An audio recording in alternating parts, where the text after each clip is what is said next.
How to fix Windows 10 startup problem. Hello everyone, welcome back to our channel and today we are back again with a new video.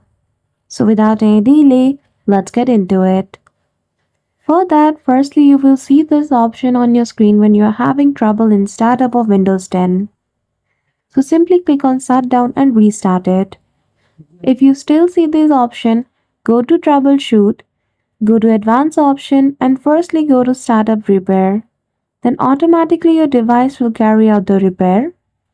Even after that, if you're not able to fix the issue, again go back to advanced option and go to startup settings.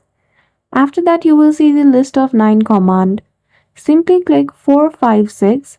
For that, you need to use your function key on your keyboard and then you're good to go.